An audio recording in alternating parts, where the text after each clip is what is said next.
Bom, pessoal, é um prazer receber todos vocês aqui no canal do Periscope para compartilhar com vocês uma revisão de direito constitucional que eu venho aqui fazer agora em Salvador. Vocês devem ter me acompanhado ao longo do dia. Eu estava em Sergipe, em Aracaju, e eu acabei de chegar na Bahia, acabei de chegar em Salvador, estacionei o carro e estou entrando para dar aula. Eu estou aqui no centro comunitário, no bairro da Pituba, com um grupo de amigos aqui maravilhosos. Galera do bem aqui em Salvador, galera estudiosa, galera guerreira, batalhadora, que faz parte de um projeto lindo que meu irmão, professor Rafael Barreto, é um dos idealizadores e coordenadores, junto com a professora Isabela, com o professor Tiago Chuba, com alguns amigos, que é o projeto OAB Espírito Santo, o Espírito Santo de Deus, o Espírito Santo de luz, que guia todos nós. O que une cada uma das pessoas que estão aqui acima de qualquer coisa é a fé e a crença no Deus vivo e maravilhoso, que sempre faz a obra, que é bom todo dia e toda a vida, e que abençoa muito as pessoas que são honestas, que são trabalhadoras e que escolhem, mesmo as muitas tentações que existem aí fora, escolhem vencer pela honestidade e pelo caminho do estudo. Hoje é um dia muito especial para mim. Há muito tempo que meu irmão vinha me pedindo para fazer essa aula aqui no projeto OAB Espírito Santo de Deus, e hoje chegou o momento que Deus me deu essa honra para eu estar aqui acolhendo essa galera linda aqui de Salvador, que veio nessa disposição toda, e a gente está aqui nessa salinha muito aconchegante. A gente está aqui reunido para a gente fazer esse aulão, e eu resolvi compartilhar com vocês uma baita revisão de direito constitucional. Tudo bem? Então a gente vai fazer um aulaço agora aqui no projeto OAB Espírito Santo, aqui em Salvador, Bahia. Eu vou passar para o Clebinho aqui, ó, show, nosso artista tricolor. O Clebinho, ele nasceu, disse que quando ele nasceu, as primeiras 4 coisas que ele falou foi: bora Bahia, minha porra, não foi isso? Com certeza. Clebinho foi meu aluno no curso que eu tive aqui em Salvador, não foi, Clebinho? No Sejus. Quando foi aquilo? 2010? 2009? 2010. E hoje a gente está se reencontrando aqui no projeto OAB Espírito Santo, e é ele quem vai filmar. Então peçam aí toda a bênção para ele, para a mão dele não passar para o braço dele, não ficar com cãibra, que é ele quem vai me filmar. Tome aqui, meu irmão. E a gente vai começar. Se você puder, meu velho, fique mais perto aqui do meio, ó. Se puder botar essa cadeira aqui. Ah, pelo carregador, né? Então tá, eu me aproximo mais de você. Sente aí, foque, tente não tremer, tá certo? E se cansar seu braço, você pede ajuda aqui que a galera faz o revezamento, tá certo?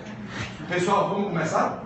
Bom, primeiro tema que eu queria conversar com vocês aqui para a nossa prova do dia 27, Direito Constitucional, é controle de constitucionalidade. Não pode começar diferente. Vamos começar com o pé direito em controle de constitucionalidade. Vamos conversar um pouquinho sobre as ações de controle abstrato. Algumas dicas boas para a prova no que tange às ações de controle abstrato de constitucionalidade. Eu tenho certeza que vocês, aqui super treinados por Rafa em Salvador, vocês se lembram quais são as 4 ações de controle abstrato de constitucionalidade: ADI, ADO, ADC e ADPF. Vocês se lembram disso? ADI, ADO, ADC e ADPF. Bom, existe um rol de legitimados a quem se reserva a legitimação para ajuizar essas ações. Quando cai na prova uma questão envolvendo as ações de controle, uma pergunta comumente elaborada é sobre quem são os legitimados para o ajuizamento das ações de controle. E a primeira pegadinha que eu queria trazer para vocês aqui é a seguinte: a gente já vai lembrar quem são esses legitimados que podem ajuizar ADI, ADO, ADC e ADPF. Mas tem um caso que só o PGR pode. Tem um caso que pode cair na prova envolvendo ações de controle, que se cair, só o Procurador-Geral da República pode ajuizar a ação. É no caso da famosa ADIM interventiva. A ADIM interventiva, que pode vir com o nome de representação interventiva de inconstitucionalidade, a representação interventiva de inconstitucionalidade, que a gente costuma chamar de ADIM interventiva, ela só pode ser ajuizada pelo PGR. Para essa ADIM interventiva, ou representação interventiva de inconstitucionalidade, o presidente da República não ajuiza, Conselho Federal da OAB não ajuiza, partido político com representação no Congresso Nacional não ajuiza. Nessa tal dessa ADIM interventiva, na tal da representação interventiva de inconstitucionalidade, Vitinho, somente o Procurador-Geral da República é legitimado a tal ajuizamento. A banca pode me perguntar em que duas hipóteses, Mila, acontece, né, o cabimento da ADIM interventiva. Quais seriam lá as duas hipóteses para caber a ADIM interventiva? Porque se vocês estiverem dentro do enunciado da questão, uma dessas duas hipóteses, não tenha nem dúvida, a banca estará falando da ADIM interventiva. E aí só o PGR pode ajuizar. Você não vai enveredar por aquela análise dos legitimados universais, legitimados especiais, pertinência temática, esquece. Nesses dois casos, a gente vai dizer, viu, dona Maria, que é só o PGR que pode ajuizar. Quais são os dois casos? Vamos lá?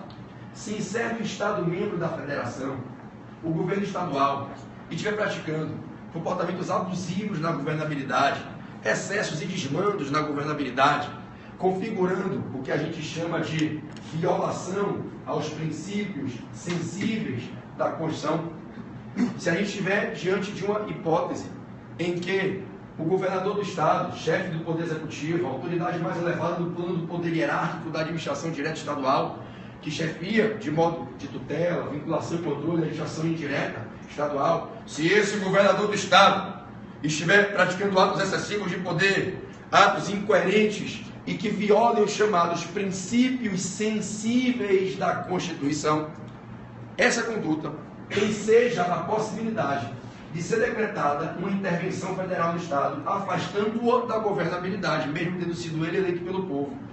O fato de ele ser eleito legitimado ao mandato popular não permite que ele pratique atos que configurem abusos e violem princípios destacados como princípios sensíveis da Constituição. Nesse contexto, se o governador do Estado praticar comportamentos excessivos colidentes com os princípios sensíveis da Constituição, isso pode ensejar a decretação pelo presidente da República de uma intervenção federal. Todavia, prestem atenção. Nesse caso, Vitor, de violação a princípios sensíveis da Constituição pelo governador estadual, abusando de poder da governabilidade. Nesse caso, para que o presidente da República decrete a intervenção, ele tem que ser previamente autorizado pelo Supremo. E para que o Supremo autorize, tem que ser ajuizada uma ação, que é uma ação para que o Supremo reconheça que o governador está cometendo a inconstitucionalidade de violar os princípios sensíveis no seu excesso de poder governando. E aí essa ação é uma ação direta do Supremo para pedir que se declare a inconstitucionalidade dos comportamentos de governabilidade do governador, inconstitucionalidade essa residente no fato de se estar violando princípios sensíveis e diante dos comportamentos excessivos que violam os princípios sensíveis, configurando, portanto, a inconstitucionalidade, o PGR pode, e só o PGR pode, e nenhuma outra autoridade pode, só o PGR pode ajuizar a ação direta de inconstitucionalidade, pedindo que o Supremo reconheça que está violado um ou alguns dos princípios sensíveis da Constituição, declare a inconstitucionalidade e autorize o presidente a decretar a intervenção. Olha qual é o tripé, quem são os personagens. O PGR, Mila, ajuiza a ADIM, pede que se reconheça a inconstitucionalidade, portanto se autoriza a intervenção. O STF, reconhecendo que houve a inconstitucionalidade por ter sido violado ou terem sido violados alguns princípios sensíveis da Constituição, autoriza o presidente a decretar a intervenção. O presidente, após a decisão transitada em julgado, julgou procedente a ADI interventiva, decreta a intervenção e afasta o governador. Então veja que a gente tem três personagens: o PGR ajuizando, o presidente, o Supremo concordando, declarando a inconstitucionalidade e autorizando a decretação da intervenção, e o presidente da República decretando a intervenção. Essa ADIM tem uma finalidade: possibilitar que seja viável a decretação de intervenção nesse caso. Esse é um caso específico. Esse caso em que nós temos violação aos princípios sensíveis da Constituição é um caso em que a intervenção federal só pode ser decretada após prévia autorização do Supremo. E a autorização só será dada se ela for requerida exclusivamente pelo PGR. Então, é essa ação que o PGR ajuiza no Supremo, para pedir ao Supremo que autorize o presidente a decretar intervenção com fundamento da violação a princípios sensíveis. Essa ação se chama ADIM interventiva. Ou eu represento o Supremo para pedir que declare a inconstitucionalidade para autorizar a intervenção. Representação interventiva de inconstitucionalidade. É de legitimidade exclusiva para a propositura do Procurador-Geral da República. Vocês entendem? Essa mesma ação, a de interventiva, ajuizável exclusivamente pelo PGR lá no Supremo, para que o Supremo autorize o presidente a decretar a intervenção do Estado, ela também se ajuiza numa segunda hipótese. Eu falei que eram duas situações. Se o governador determinar que não se cumpra a lei federal no Estado, numa hipótese de inexecução de lei federal no Estado, numa hipótese de inexecução de lei federal no Estado, o governador disse, olha, aqui não vai se aplicar o Código de Defesa do Consumidor. Olha, a lei do imposto de renda aqui sobre servidor não vai se aplicar, eu estou afastando. Quem manda aqui sou eu. Se o governador recusa, rejeita acatar a aplicação de lei federal no Estado, se ele ordena que a administração estadual não cumpra, se ele determina que se afaste, ele está violando o equilíbrio da federação. O direito objetivo da federação é construído de modo compartilhado, leis federais, leis estaduais e leis municipais. A gente, vocês aqui moram em Salvador, eu moro aqui boa parte da minha vida, eu moro em Niterói, vocês moram aqui, onde a gente mora, a gente cumpre lei municipal, lei estadual e federal. Basta falar de tributária, eu cumpro a lei de IPTU que é municipal, a lei de IPVA que é estadual, a lei de imposto que é federal, em qualquer lugar do país. Então não pode um governador se valer do cargo de ser chefe do Estado para afastar uma lei federal. Isso gera a inclusão do federalismo e corrói toda a estrutura básica do sistema federativo de descentralização do poder político com autocooperação. Nesse caso de inexecução de lei federal por ordem do poder do Estado, isso desafia a intervenção federal. Mas essa intervenção, para ser decretada sob esse fundamento, inexecução de lei federal, tem que ser previamente autorizada pelo Supremo. E o Supremo só vai autorizar se for requerido, não é de ofício. E o requerimento é exclusivo do PGR. Tudo bem? Então esses são os dois casos da ADIM interventiva, que a legitimidade para a propositura é exclusiva do PGR. Não sendo esses dois casos especificados na prova, qual é a regra geral? A regra geral é que existe um rol de pessoas, que a gente vai lembrar agora quais são, que podem ajuizar ADI, ADO, ADC e ADPF. Existe um rol de legitimados à propositura de ADI, ADO, ADC e ADPF. Esses legitimados estão no artigo 103 da Constituição. Tudo bem?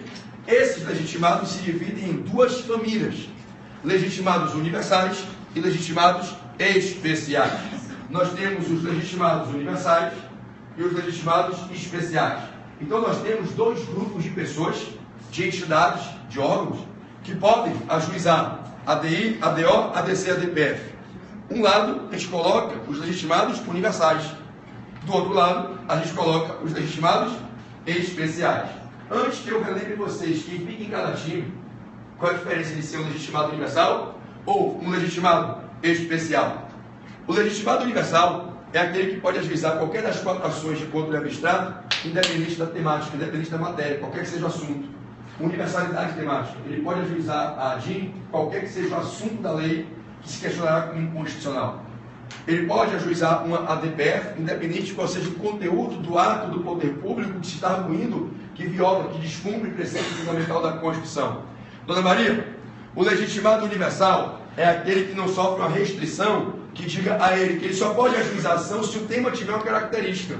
Não, ele não tem que ter nenhuma pertinência temática, ele pode ajuizar ação em qualquer assunto, não sofre restrição. É diferente do legitimado especial, para quem o Constituinte abraça e diz mais ou menos assim. Qual é o seu nome, campeão? Gonçalo, o Constituinte diz assim: Gonçalo, esses carinhas aqui, ó, que eu vou chamar de legitimados especiais, eles não podem ajuizar ação de controle em qualquer assunto.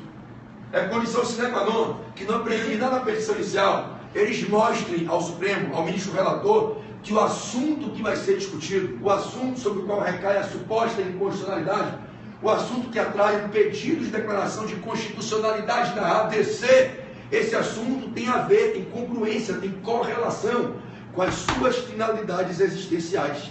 O tema é pertinente à sua razão de existir, à sua atividade fim. Então, alguns legitimados não podem sair ajuizando ação de controle em qualquer assunto. eles vão olhar algumas leis que eles vão perceber que são inconstitucionais, mas eles não vão poder ajuizar ação, porque o assunto objeto daquela lei não tem nenhuma correlação com a atividade fim desses legitimados. É como se o Constituinte dissesse, faça o primeiro escalão, a galera que pode ajuizar ação de controle em qualquer assunto. E depois, observe que o segundo escalão, a galera também pode, mas não tão quanto a primeira, que eu vou deixar a ajuização de controle se for um assunto pertinente às finalidades existenciais deles. E aí surgem os legitimados especiais. Eles se chamam de legitimados especiais por conta dessa especialidade, que é a necessidade de comprovar a pertinência temática, que é o chamado princípio da congruência. Tem que haver congruência entre o assunto que se quer discutir e a sua razão de existir. Quem são esses legitimados especiais? Governadores de estados e do DF. Vamos anotar? Vamos fazer apontamento? Quem são os legitimados especiais? Governadores, estados do DF. Mesa diretora, mesa diretora de Assembleia Legislativa Estadual ou Câmara Legislativa do Distrito Federal. Mesa diretora de Assembleia Legislativa Estadual ou Câmara Legislativa do Distrito Federal.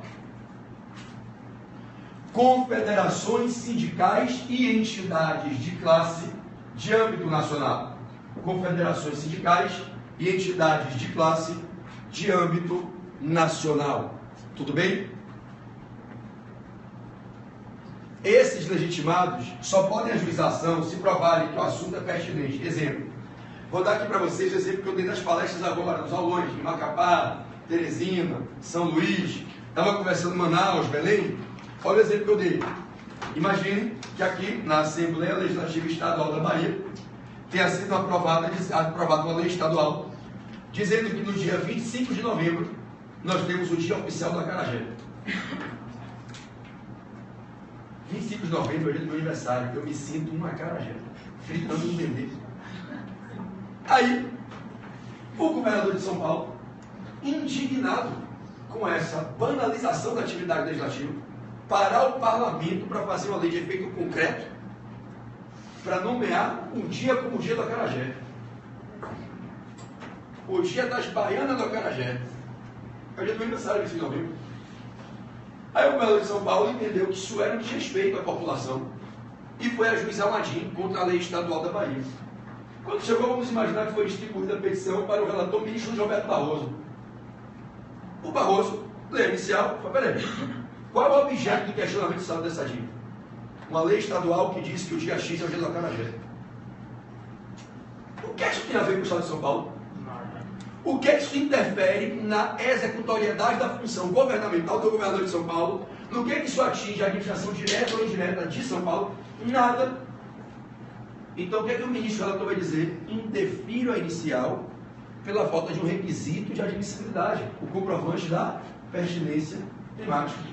O assunto não pertine aos seus interesses existenciais. Outro exemplo. Falava esse exemplo ontem, o pessoal que estiver assistindo aí, o pessoal que foi de Macapá, São Luís, Teresina, me viu desse exemplo nos aulões. Foi aprovada uma lei federal determinando uma nova tributação pesadíssima sobre empresas do setor portuário dos portos. Flagrantemente confiscatória, lei flagrantemente inconstitucional, viola o princípio da proibição de confisco do artigo 150, inciso 4 da Constituição do Sistema Tributário. Aí, a Confederação Nacional dos Artistas, Pintores e Desenhistas resolveu, por ser confederação sindical, ajuizar o ADIM. Chegou lá, caiu a inicial na mão do ministro Marco Aurélio de Mello. Marco Aurélio olhou a inicial e falou: confederação, o que é que tem a ver a tributação do porto com a atividade dos desenhistas, artistas e pintores? Ou você me prova que essa lei atinge vocês, ou eu defiro pela ausência de pertinência temática. Fazendo uma analogia bem simples, você pegar o espírito da coisa, é mais ou menos assim. Como você se chama mesmo, doutora? Glória. Glória, né? Imagine que você, Pedrão, meu xará, imagine que Glorinha está na porta de casa, abriu a porta de casa, vai pegar ali, está no hall, o elevador para descer, aí deixou a porta aberta, e aí qual é o nome de amor? Henrique. Aí vou, Henrique, Ô mulher, você vai pra onde? Porra, vou ver o PB, que desgraça esse PB, não aguento mais esse PB, PB pra lá, PB pra cá, né? Eu olho pro computador desligado, eu vejo o cara lá falando. Aí quebrou o pau. Nisso que tá brigando Glória e Henrique, Pedroca. Sabe aquela galera totalmente sem noção? Você conhece alguém que é sem noção, absurdamente sem noção? Conhece? Eu também. Aí vem Pedroca, viu a discussão. Gente, que isso? Posso dar minha opinião? Entende, irmão? Aí na hora, ela fala assim, amor, daqui a 2 minutos a gente volta a brigar. Porrada nele. O que é que tu tem a ver com isso aqui? Não pertine a você, irmão. Não tem nada a ver com a sua finalidade como vizinho. Então, tem certas coisas que tem um ditado popular que diz que a letra U não tem nada a ver com a calça. O que é que tem a ver a quinta vogal com as calças? Nada. Então, isso é pertinência temática, entendeu? Então, na prova, tirando a de interventiva, que é só o PGR, nós temos um rol de legitimados especiais que, se comprovarem pertinência temática, podem ajuizar ADI, ADO, ADC, ADPF. Governadores, mesas diretoras de parlamentos dos estados e DF, confederações sindicais e entidades de classe de âmbito nacional. Estamos juntos? Quem são os legitimados universais? Que podem ajuizar ADI, ADO, ADC, ADPF, qualquer que seja o assunto. Quem são os legitimados e universais? Presidente da República.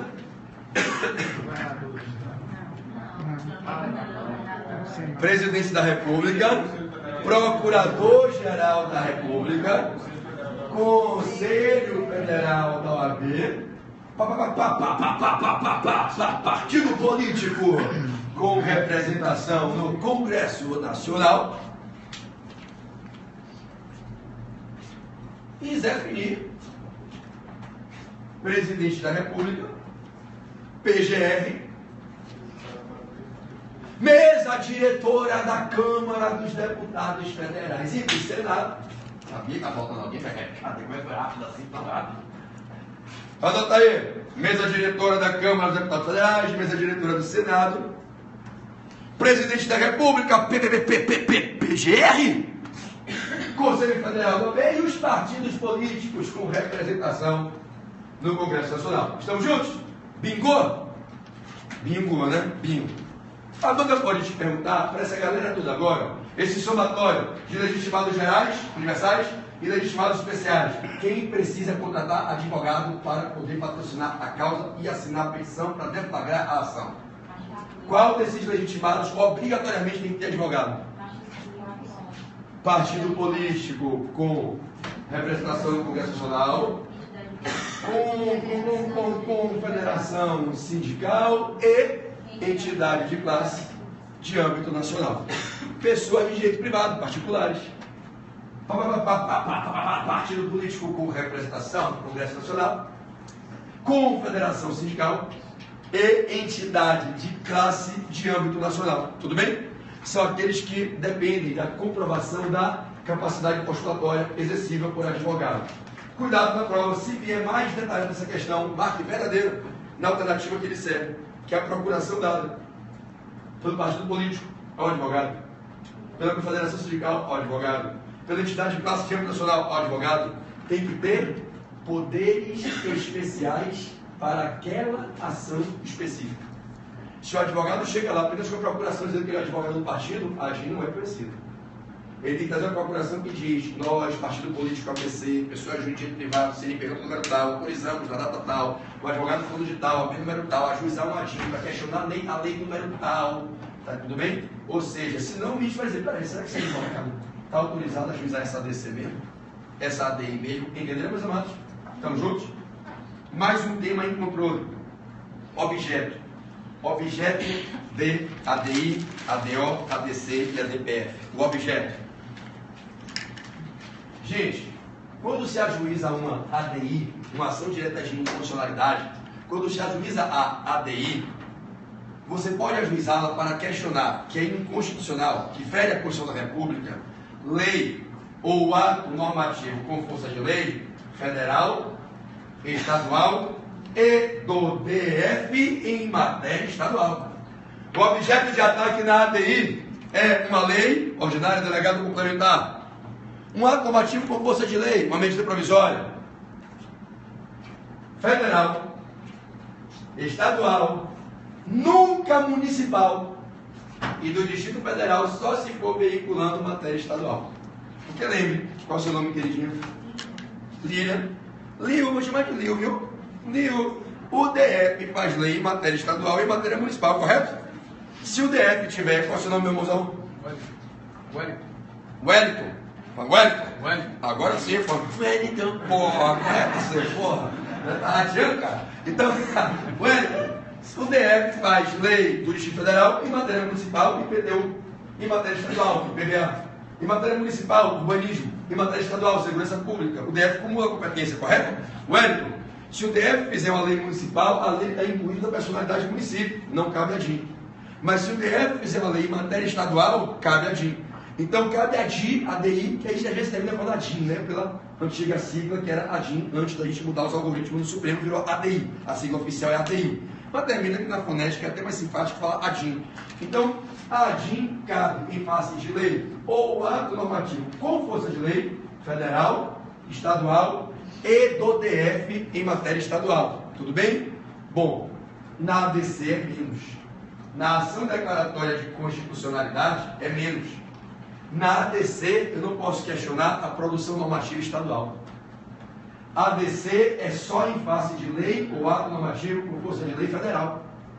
A ação declaratória de constitucionalidade, ela foi idealizada para levar ao Supremo o pedido que declare a constitucionalidade, que a priori já se presume, já gosta de presunção relativa, de leis ou atos normativos com força de lei federais.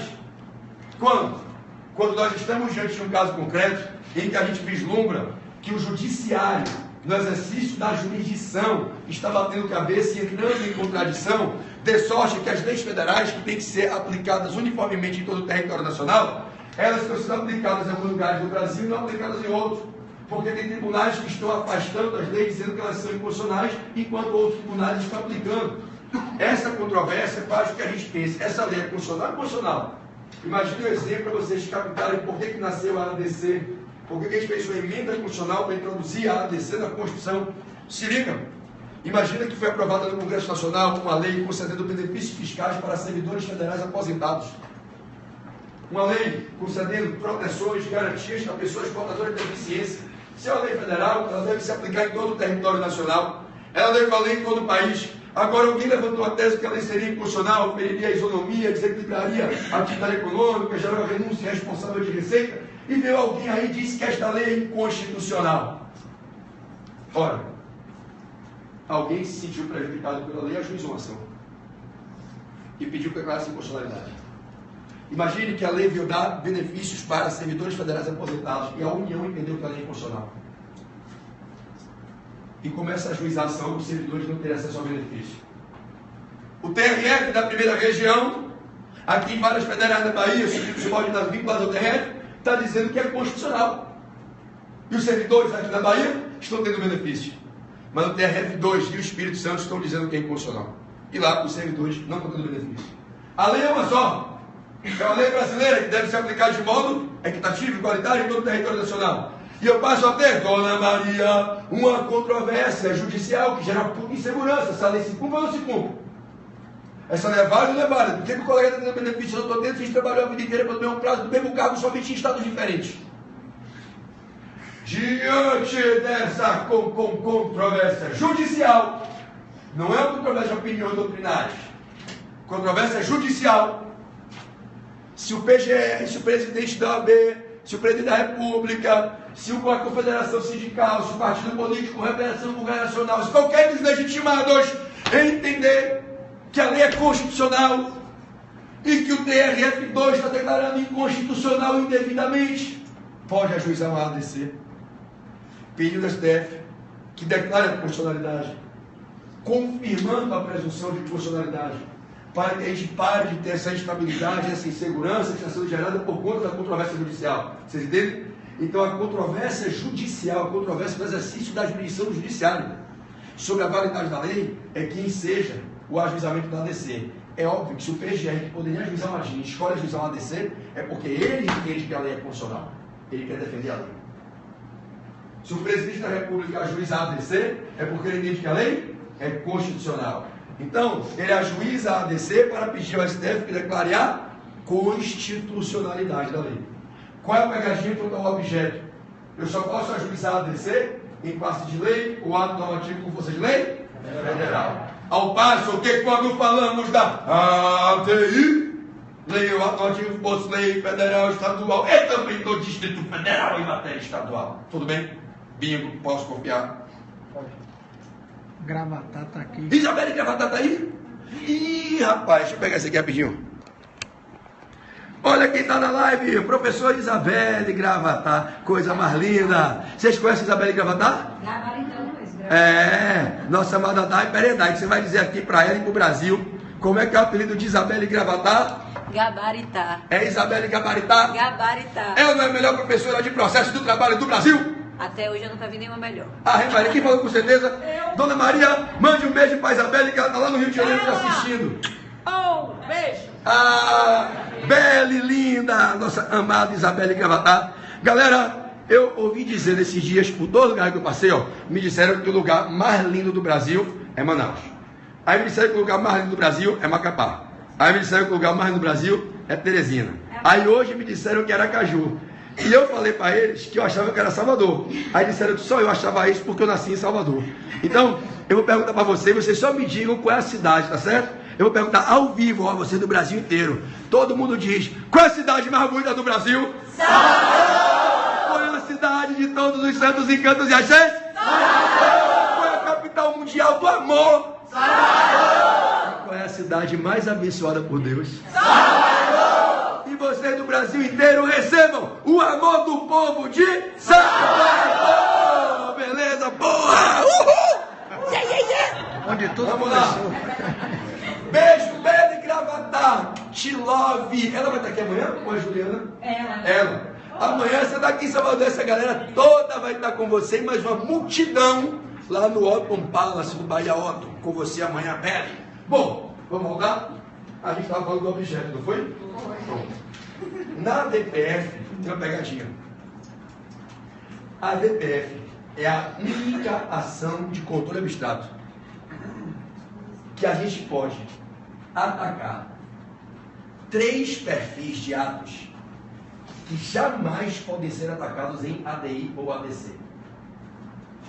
A DPF é a única ação que pode questionar no Supremo ato do poder público sem caráter normativo. Não é lei, não é ato normativo com força de lei, um ato de efeito concreto, um ato desprovido de normatividade. A DPF possibilita que você vá arguir que um ato do poder público que não gera norma, que não é feito em poder normativo. Eu posso questionar atos não normativos por ADPF. A DPF ela vai chegar para subsidiariamente ser aplicada quando não couber ADI, ADC, ADO. Aonde não couber eu entender que eu preciso levar o Supremo para provocar o controle abstrato, a ADPF nos caras. A DPF é a via subsidiária, não deu a ADI, não deu a ADO, não deu a ADC, tome a DPF, o princípio da subsidiariedade. Você quer ver qual é a segunda coisinha que você pode botar no objeto da DPF? Você pode questionar por ADPF e não cabe ADI, nem ADO, lei municipal, nem ADC, lei municipal. A DPF, anota filho, que esta parada cai na prova, anota, que se tu ia ficar com 39, Deus está te abençoando, tu vai para 40 agora, filho. A DPF pode questionar lei, ato do poder público municipal. Então, só a DPF pode questionar ato sem caráter normativo, certo? Ato do poder público desprovido de caráter normativo. Só a DPF pode questionar lei ou ato normativo ou ato do poder público municipal. E agora, vai fechar com chave de ouro. Só a DPF pode questionar leis e atos anteriores ao parâmetro do controle de constitucionalidade. Vamos ser mais técnicos. Dário, o que é que todo mundo fala? Só a DPF pode questionar uma lei anterior a 88. É verdade. Mas é mais fundo. O buraco é mais embaixo, cara. É verdade. Anote aí, cara. Só a DPF pode questionar uma lei anterior a 88. Na ADIM, eu só posso questionar a lei federal por ADIM se é posterior a 88. Na ADC, eu só posso questionar a lei federal posterior a 88. Se a lei é anterior a 88, eu não posso usar ADI ou ADC. Só a DPF. Sabe por quê? A ADI é para pedir que declare a inconstitucionalidade. A ADC é para pedir que declare a constitucionalidade. Não obstante, a ADC seria para pedir que declare a constitucionalidade. Se a ADC, Rafa está na live? Alô, Rafa Barreto, se ligue, vem comigo, Rafinha. Na ADC, se a ADC for julgada improcedente, eu declaro o quê? A inconstitucionalidade. Se eu ajuizo um ADC pedindo a declaração de constitucionalidade, o Supremo discorda e concorda com aqueles tribunais, lembra do exemplo que estava declarando a inconstitucionalidade? Na improcedência da ADC, se nas trocadas, qual é a consequência? Declaração de inconstitucionalidade. Então preste atenção, eu posso declarar a inconstitucionalidade tanto em ADI como em ADC, correto? Tanto em ADI como em ADC, eu posso declarar a inconstitucionalidade. Eu só posso dizer que é inconstitucional quem nasceu depois da Constituição. Como é que eu posso dizer que viola a Constituição aquele que foi feito quando a Constituição não existia? Não tem como, é impossível. Eu não posso declarar a inconstitucionalidade de uma lei anterior a 88. Quando muito eu faço controle de recepção. Mas eu não posso dizer que uma lei anterior a 88 feria uma Constituição que não existia ao tempo da sua gênese. O controle de validade de uma lei anterior a 88 em relação à Constituição do seu tempo. Então é por isso que eu não posso ajuizar ADI e ADC em face de lei anterior a 88, tudo bem? Porque eu não posso declarar inconstitucionalidade daquilo que existiu primeiro que a Constituição. Agora, a DPF permite. Se eu quiser questionar a norma do Código Penal de 1942, do CTN de 1966, da CLT, qual é a via? A DPF. Então a DPF é a única que me permite questionar fontes normativas anteriores a 88. Mas se liga, Rafa, está na live ainda aí? Tá vendo o bonequinho verde aí embaixo, a bolinha verde? Ou saiu? Saiu agora, né? Eu sinto, telepatia. Né? Então veja, todo mundo comigo. Então, meu irmão, qual é o buraco mais embaixo que eu quero que vocês dão aí no dia 27? Estamos a 9 dias da tua vitória. Onde é que o buraco está mais embaixo? Todo mundo fala se a lei é anterior a 88, a DPF. Se é posterior, a DI ou a DC. Não é assim? Imagine que cai uma lei federal que a banca só diz que ela é incompatível com a Constituição. Se essa lei é anterior a 88, qual é a ação para provocar contra o abstrato? A DPF. Porque não cabe a DI, subsidiariedade, não tem outra via adequada, a DPF. E se a lei for posterior a 88? Você pensa na AGI, não pensa? Lei federal, posterior a 88, viola a Constituição, você pensa na AGI, não pensa? Tem leis federais posteriores a 88 que não cabe a AGI, só cabe a DPF. Consegue visualizar quando ou não? A sua cara, com essa boca branca. Parece que alguém virou para você e falou: você acabou de ganhar o bilhete premiado. 40 pontos da B, 30 bolsas da Michael Kors, 15 sapatos da Louis Vuitton. Olha só, a DPF, ela cabe quando não cabe a AGIM. A AGIM só cabe para leis federais posteriores à Constituição, mas na verdade posteriores ao parâmetro de constitucionalidade. O parâmetro pode ter sido criado por emenda em 2005, em 2010, em 2015.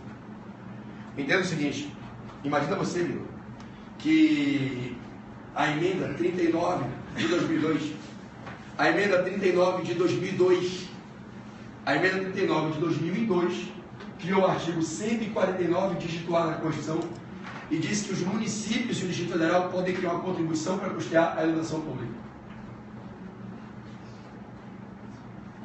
Em 2001, o Estado X da Federação, em 2001, antes da emenda, fez uma lei estadual e criou naquele estado uma contribuição de iluminação pública. É lei estadual. A priori, lei estadual, posterior a 88, você pensa logo na AGIM. A lei é de 2001. A emenda que veio dizer que a competência dos municípios para criar a contribuição de iluminação pública é de 2002. Essa lei é posterior a 88. Mas ela é anterior ao parâmetro de controle. Não cabe a AGIM. Essa lei estadual não poderia estar violando algo que não existia na Constituição ao tempo do seu feitio. Entende? Então, a AGIM só pode questionar uma lei posterior, que nasceu depois do parâmetro de controle. E quando a gente pensa nisso, a gente só pensa nas normas originárias da Constituição. A gente normalmente vai cego nas normas erigidas pelo Poder Constituinte Ordinário, em 88. Mas na Constituição, Mila, existem normas que são criadas por emendas. E se eu tenho uma norma criada na Constituição agora, em 2016, por emenda, e eu tinha leis anteriores feitas pela União, pelos Estados, que essa emenda torna essas leis anteriores incompatíveis, não cabe a AGIM. Eu posso ter uma lei de 2013 que ficou incompatível por uma emenda de 2016. Entenderam? Para atacar essa lei, ADPF. Não cabe agir. Porque essa lei é anterior ao artigo da Constituição criado pela emenda, que eu vou dizer que é o artigo que torna essa lei incompatível. Não cabe agir. Porque a lei é anterior àquilo que eu vou apontar como parâmetro do controle de constitucionalidade. Consigo me fazer entendido? Então, a ADPF, ela cabe com certeza para todas as leis anteriores a 88. E se a lei é posterior a 88, em regra o que cabe é a ADI. Lei federal, claro, ou estadual, certo? Em regra é a ADI. Salvo se essa lei posterior a 88 for anterior à geração daquela norma constitucional que será apontada como uma norma que está ficando agredida por essa lei anterior. Ou seja, já existiu uma lei, a Constituição é emendada, gera a sua nova norma da Constituição que a lei anterior fica incompatível. Eu não posso avisar, gente. Eu não posso declarar que essa lei é inconstitucional, porque quando essa lei foi feita, ela não era inconstitucional. Essa norma constitucional não tinha sido colocada por emenda. Está claro para vocês? Posso confiar? Então, se o parâmetro é posterior à lei, se a lei é anterior ao parâmetro, não cabe agir. O que cabe é a DPF. Está claro? Por que regra? A gente diz que a DPF é para as leis anteriores a 88. Porque a maioria das normas da Constituição são normas de 88, são as normas originárias, e não as normas colocadas por emenda. Ainda que a gente já tenha quase 100 emendas constitucionais, 4/5 da Constituição é composto pelas normas originárias. Então o parâmetro é uma norma de 88. Por isso que a gente diz que a DPF é para as leis anteriores a 88, você entendeu? Todavia, guarde o que eu estou te falando, que se prova quando traz só a galera faixa preta certa. Se a norma é anterior ao parâmetro de controle, não cabe a DIN, é a DPF. Matamos? Show de bola. Bom, galerinha, vamos falar rapidamente do quórum para as decisões nas ações de controle. Quórum para as decisões nas ações de controle. Tudo bem? Quem? Deixa eu ver. Olha quem está te filmando aí, ó, Rafa. Clebinho, tá aqui. Clebinho, tá aqui secando Vitorinha, né? Com certeza. Esse aqui é o bicho Bahia mais triste que eu conheço de Salvador. Galera, vamos dar um abraço para Rafa Barreto aí, que a Rafa tá vendo a gente aqui. Dê um tchau aí para Rafa Barreto, só quem quiser, só quem ama a Rafa, só dá tchau quem ama a Rafa. Quem não ama a Rafa, não dê tchau de falsidade, só dê tchau quem ama a Rafa Barreto, né? Isso. Olha quem tá aqui, Rafa, olha quem eu fui encontrar aqui, Vitinho, Vitão, olha aqui, nosso irmãozinho querido, Vitoca, né? Isso, tá aqui a galera toda no projeto OAB Espírita, deu um tchau pra Rafinha. Oi, prof. Isso, oi, prof. Fabi, você não falou assim, né? Porra, fiquei com ciúme agora, viu? Vamos embora. Decisões, minha gente, ADI, ADO, ADC e ADPF. Para que se tomem as decisões, as duas decisões, tanto a decisão de conceder ou denegar o pedido de medida cautelar, como a decisão principal para declarar a constitucionalidade, a inconstitucionalidade, para declarar que o ato do poder público fere preceito fundamental constitucional ou que não fere, a decisão principal e a decisão quanto ao pedido da medida cautelar, tudo bem? O quórum é de maioria absoluta. Maioria absoluta. Com 6 dos 11 ministros, eu decido. O quórum é de maioria absoluta. Agora, tem uma pegadinha ninja na prova, não tem? Onde é que a galera escorrega aqui? Onde é que a galera escorrega? O quórum para abrir a sessão de julgamento. O quórum para, Pedroca, o quórum para iniciar a sessão de julgamento, Wellington, é de 2/3. Não confunda, eu começar a julgar tem que ter 8 ministros na mesa. 8, 9, 10 ou 11. 2/3 é o quórum para iniciar o julgamento. Iniciado o julgamento, aí para decidir bastam 6, entendeu? Se eu tiver 8 na mesa, der 7-1, 8-0, 6-2, está decidido. Agora, se eu não chegar a 6, eu não posso decidir. Fica sobrestado o julgamento, até que os outros se manifestem. Tudo bem? Então, qual é o quórum de abertura e sessão de julgamento? 2/3. E o quórum para decidir? Maioria absoluta. Cuidado, porque nessas ações, vocês já perceberam que o Supremo pode declarar a inconstitucionalidade, não é isso? Se liga, para não errar. Quórumzinho também, questão perigosa de prova. Se o Supremo declarar a inconstitucionalidade, julgando a ADC improcedente, ou a ADI procedente, declarou a inconstitucionalidade, a regra é que a declaração tem efeito retroativo. Uma declaração de inconstitucionalidade, ela tem efeito vinculante, vincula todo o Poder Executivo e todos os órgãos do Judiciário a cumprir, efeitos erga omnes e ex tunc. Não é isso? Ex tunc, vinculante e erga omnes. Quanto ao ex tunc, a regra, Wellington, é que a declaração de inconstitucionalidade determina que você derrube todos os efeitos que a lei declarada inconstitucional produziu desde a sua edição. Mas vocês concordam? Imagine uma lei que foi editada 10 anos atrás, a tinha ajuizada 4 anos atrás e hoje eu estou declarando a inconstitucionalidade. Imaginem quantas relações jurídicas se formaram ao longo desses 10 anos. Quantos contratos se exauriram, propriedades se adquiriram, acreditando-se na presunção de validade da lei. O caso concreto pode desafiar uma interpretação casuística, caso a caso, no sentido de se perceber que se a gente mandar retroagir a declaração de inconstitucionalidade e derrubar as relações já constituídas sob o comando da lei que sempre foi inconstitucional, a gente pode gerar um hecatombe jurídico. Poderia ferir de morte a segurança das relações já estabilizadas. Então, por razões de segurança jurídica, para preservar a estabilidade de relações que não podem mais ser derrubadas, o Supremo pode determinar que essa lei não retroaja. Desculpe, que a declaração de inconstitucionalidade não retroaja à data da publicação da lei. Ele pode, inclusive, determinar a partir de que momento a gente deve considerar a aplicação retroativa do efeito da declaração de inconstitucionalidade. O Supremo pode, portanto, escalonar no tempo, modular no tempo, a aplicação retroativa desse efeito da declaração de inconstitucionalidade, que é o efeito de derrubar, desconstituir e invalidar as relações anteriores regidas por uma lei que não tinha validade. Por isso se chama de modulação temporal dos efeitos.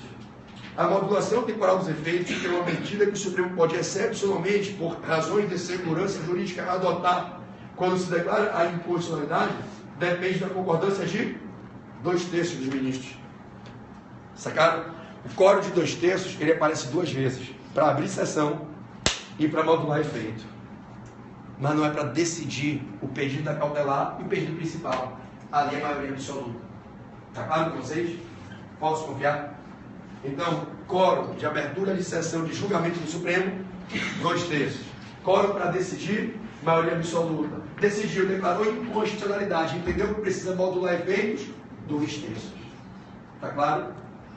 Uma pegadinha, para não ficar uma confusãozinha. Tem nada a ver uma coisa com a outra, mas às vezes a gente na neurose ali da prova faz a confusão. Eu falei que o quórum para abertura de sessão, abertura de sessão, abertura de sessão é de 2/3. Eu estou falando aqui de poder judiciário ou poder legislativo? Poder judiciário. Supremo Tribunal Federal. Cuidado que você fica com aquilo na cabeça. Eu vi bebê falando, eu tenho uma gesticularização muito forte.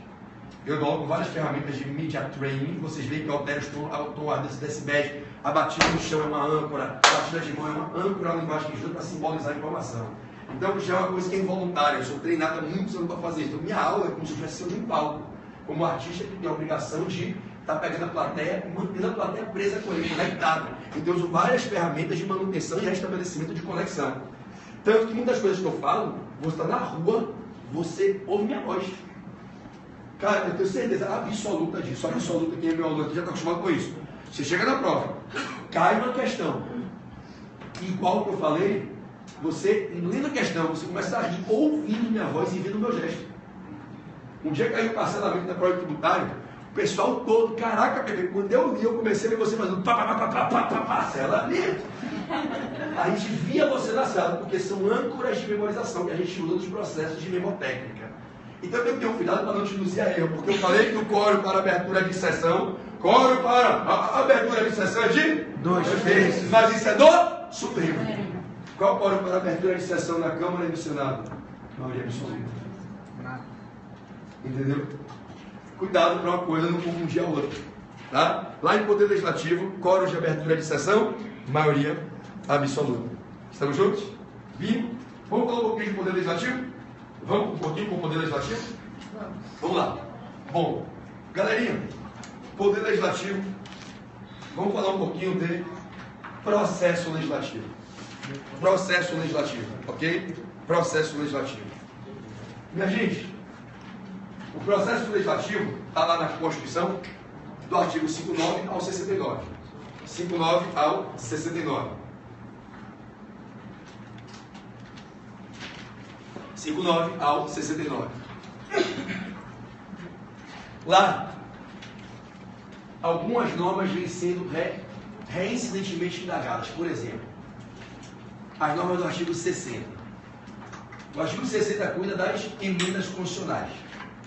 Vamos rapidamente fazer um checklist rápido de emendas constitucionais, para ver se vocês estão prontos para a prova, se vem a questão de emenda constitucional, toda hora vem. Emenda constitucional é uma fonte do processo legislativo. Ela é o inciso 1 do artigo 59. Só me escuta. O artigo 59 diz: são fontes do processo legislativo. 1. Emendas constitucionais. 2, 3 e 4. Lei complementar, lei ordinária e lei delegada. 5. Medida provisória. 6. Decreto legislativo. 7. Resolução. Emenda constitucional é uma fonte do processo legislativo. É a única fonte por meio da qual, em processo legislativo, se está diante de exercício de poder constituinte. Emenda constitucional viabiliza o exercício do poder constituinte derivado reformador. Emenda constitucional é a fonte do processo legislativo que viabiliza o exercício do poder constituinte derivado reformador. Ou o poder constituinte é originário ou é derivado. Originário, fazer a Constituição daquele país. Mexer nessa Constituição, poder constituinte derivado, que ou é reformador ou é difuso. E a gente vai dar uma boa agora. Quando eu aprovo do Poder Legislativo em processo legislativo com emenda constitucional, eu estou emendando a Constituição. Ou eu vou incluir ou eu vou retirar um dispositivo. A emenda constitucional é uma fonte do processo legislativo que caracteriza exercício de poder constituinte derivado reformador. O que é que a emenda constitucional provoca na Constituição? Uma reforma. Emenda constitucional é instrumento de reforma constitucional. Só que eles têm que ter um cuidado.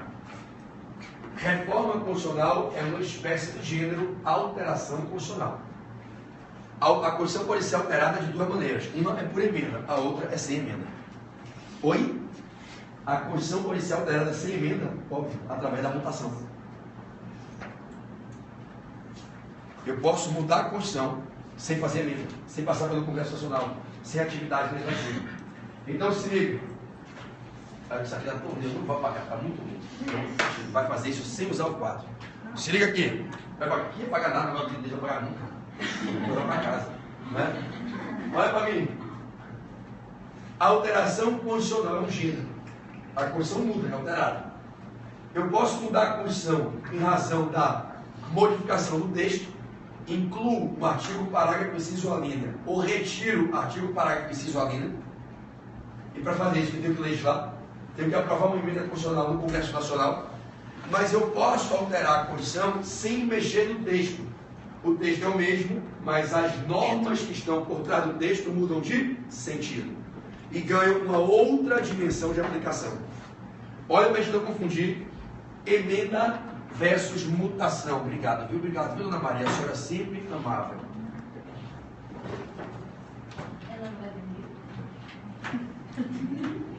Para a gente não confundir. Mutação caiu há 2 exames atrás no provão e emenda já caiu umas 4, 5 vezes. Vai para cá. O que é emenda constitucional? Uma fonte do processo legislativo. É dizer, ela se constrói através de atividade legislativa do parlamento. Mutação constitucional não é fonte do processo legislativo. A mutação ocorre sem o feitio de leis, sem atividade parlamentar. O que é emenda constitucional? Uma fonte que eu construo em atividade legislativa com um rito especial que a gente vai lembrar qual é, para acrescer ou extirpar dispositivo expresso do texto da Constituição. Mas o que é mutação constitucional? A mutação constitucional é um fenômeno provocado pela interpretação e não pela legislação. A gente olha para a Constituição e o mesmo texto que está ali desde sempre passa a nos expor a nova ideia. Por dar aquelas palavras, existe uma norma, né? Qual é a relação entre texto, lei e norma? A lei é o ambiente que abriga uma norma. A norma é a vontade do povo de reger um fato social. O texto é a linguagem escrita para expor a norma. O texto é como se fosse o rótulo do vasilhame. A lei é o vasilhame, o líquido é a norma, o que se aplica ao líquido. Se aqui tivesse escrito Coca-Cola, a lei é o pote, o texto é o rótulo, a norma é a Coca-Cola. O que rege a gente não é a lei, não se aplica a lei nada, a lei não se aplica a nada, não se aplica a norma é legal. Como é que eu vou entender a norma que está abrigada na lei? Porque a norma pode ser secundária no decreto, pode ser primária, geral é destinada para todo mundo na lei. Como é que eu entendo o que é a norma? Então a linguagem para me dizer que norma é essa. A linguagem escrita, o textual, é aquela com a qual se exterioriza a norma. O texto é o articulado de palavras que exterioriza o teor da norma, ou tenta exteriorizar. Aí eu leio lá na Constituição em 1988, proteção à família. Família composta através do casamento, entre pai, mãe e filho. Gente, o texto do artigo 225 não mudou nem uma vírgula nesses 28 anos. Mas o sentido de família mudou bastante. A proteção que a Constituição assegura à família era para um perfil de pluralidade de pessoas coexistindo em 88. Hoje é para vários perfis de pessoas. Hoje o STF aceita corretamente, onde é humilde pensar e respeitando quem pensa de modo diferente. O STF aceita aplicar protetivamente a norma do artigo 225 para famílias que não se enquadram no perfil tradicional delineado no texto, conforme se compreendia em 88. Uma família de pessoas do mesmo sexo, uma família homoafetiva. As famílias compostas pelo poliamorismo, pela poligamia e poliandria, que é a realidade de hoje, mais da metade dos países do mundo. Você é a favor, Cleminho, da poligamia? Não, É que você se empolgou quando eu falei. Não, tenho 20 anos com a patroa, a patroa vai estar assistindo, calma. Eu tô vendo o homem bambolando o dedo, ele deu uma risadinha. Tenho 20 anos com a patroa, calma. Ah, sim. Calma, Então poliamor é a realidade. calma. Esse dia o professor Pampula me pegou na saia justa. Vocês conhecem o Rodolfo, né? Ícone, nosso, todos nós, professor meu de Rafa. Primeira vara do trabalho. Eu estava com o Pamplona, ele falou assim para mim: Pedrão, vou escrever com o Pablo uma obra sobre a legitimidade do poliamor. Todo homem e toda mulher podem amar mais de uma pessoa. Aí eu olhei para a cara dele: rapaz, você vai cavar um problema comigo, com muita gente. Aí ele falou: você com essa sua oratória articulada, essa capacidade de botar sentimento nas palavras, você não quer vir com a gente não? Eu falei: de jeito nenhum, você pode fazer meu casamento acaba. Imagine se eu for a público defender um poliamor. E olha que no fundo eu concordo. Que qualquer pessoa pode sim se apaixonar por duas pessoas, pode amar e construir vínculo afetivo pautado no amor. Né? Você gosta de 2 pratos de comida? Gosta? Você consegue gostar de pelo menos 2 praias diferentes? Se coisas são muito menores que o amor por um ser humano, você pode fazer em pluralidade, numa posição pluralista. Por que você não pode sentir amor por 2 pessoas? Essa é a base da teoria do poliamor, da poligamia e da poliandria. Entendeu? A gente não está falando de besteira não, tá? A gente está falando de um tema. Ah, você pode amar mãe, pai, marido, e pode amar duas pessoas. Tá bom, vamos lá. Esse aí é o nosso machismo e o nosso feminismo, ainda pautado nos valores que excluem o pluralismo no plano afetivo. Atente uma coisa, viu? 9 a cada 10 homens que eu conheço conseguem se apaixonar por 2 mulheres ao mesmo tempo e sofrer pelas 2 e chorar e amar. Ainda que esse cara de igreja não pode fazer isso, porque respeitar ele no nosso chefe. Mulher também consegue, só que não. Claro que mulher consegue, eu venço disso.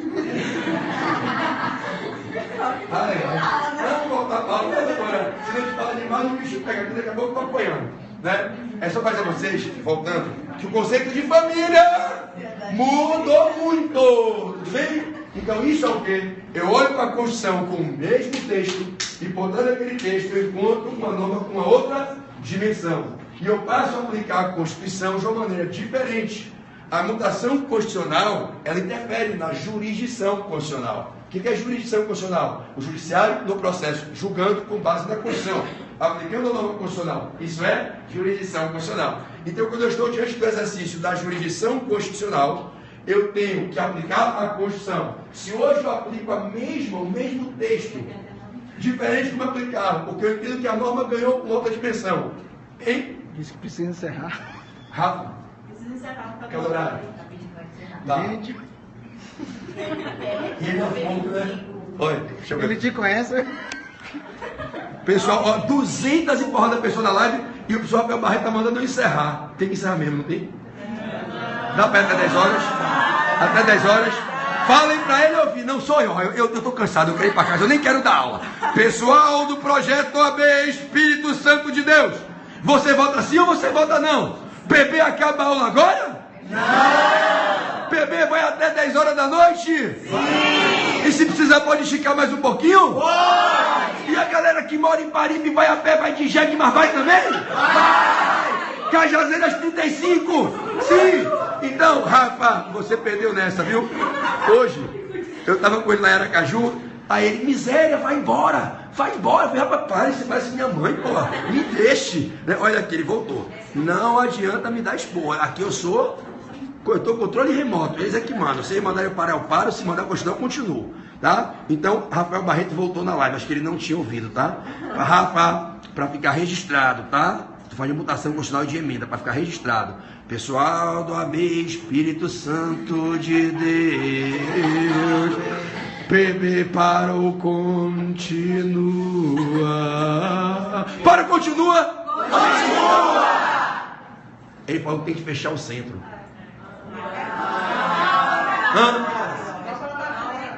Vamos para a alienação?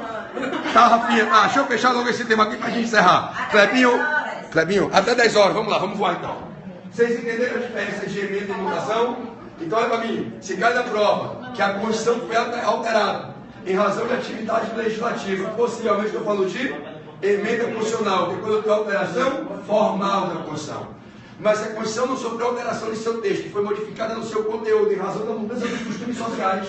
Eu tenho mutação constitucional. Na mutação eu tenho alteração de conteúdo, alteração de substância. Nas emendas eu tenho alteração de texto, que pode terminar culminando na alteração de substância. Eu boto um parágrafo a mais, um ponto a mais, eu posso mudar o conteúdo. Bom, emenda constitucional é fonte de processo legislativo. Mutação é fruto de processo interpretativo. Estamos juntos? Bingo. Emendas constitucionais se dividem em duas famílias. Emendas constitucionais de reforma e emendas constitucionais, Pedro Acá, de revisão. Emendas constitucionais de reforma e emendas constitucionais de revisão. Primeiro, eu nunca ouvi falar nisso. Porque as emendas de revisão aconteceram entre 1993 e 1994. Já se vão aí mais de 20 anos, muita gente não sabe. Preste atenção para não errar a diferença de emenda de reforma e emenda de revisão. Lá quando cai na prova, essa questão, o examinador pesca de bomba. Ele joga e sabe que derruba todo mundo. Galera que está aí comigo no Periscope, aqui no vez Espírito Santo de Deus, ninguém vai errar não. Olha para mim. PB, o que é emenda de revisão? Para muitos de vocês, é uma emenda que você nunca ouviu falar. Não tem nada a ver com aquela emenda que vocês conhecem do artigo 60. Sabe as emendas do artigo 60?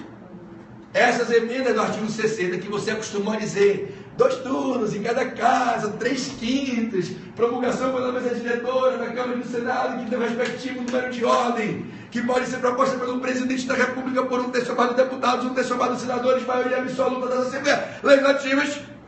É emenda de reforma. Não tem nada a ver com emenda de revisão. Está no artigo 3º do ADCT. Artigo 3 do ADCT. Como você se chama, minha linda?